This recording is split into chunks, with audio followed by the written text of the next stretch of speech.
This time, I'll be talking about being whole and what it means. We hear phrases like this a lot. In romantic movies, people tend to feel whole when they meet their true love.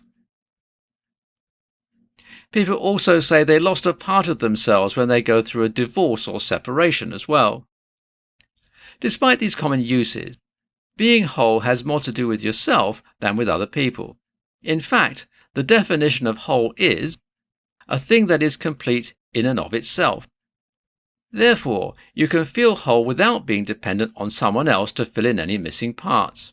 This is not always easy to accept. From early on in our lives, we're taught that other people influence our wholeness and that other people's opinions and expectations of us are very important. Some of us may even struggle to accept love due to our individual issues. We spend our days trying so hard to be perfect that we actually lose some of ourselves in the process. So what does it mean to be whole if it doesn't depend on anyone else? To be whole means to be ourselves and to believe in oneself. You don't feel the need to change anything about yourself or hide your passions to fit in. You don't believe that you're too full of problems to be loved and instead realize that no one is perfect. The biggest factor in being whole is being healthy. Not just physically healthy, but mentally and spiritually as well. If we're lacking in spirituality, or have poor mental health due to anxiety or stress, we will struggle with being whole.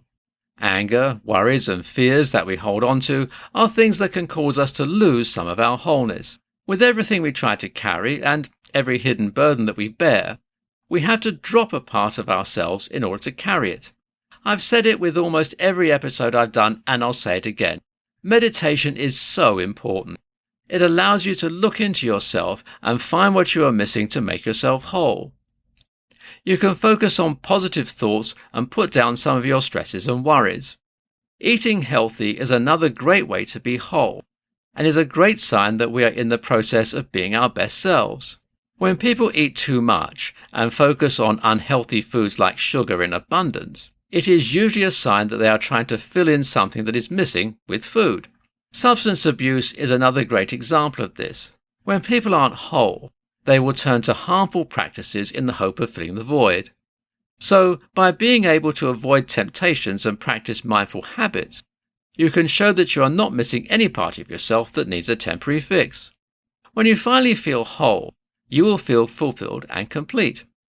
People who often describe themselves as a shell or a ghost of a person are people who are missing a lot of themselves and are far away from feeling whole.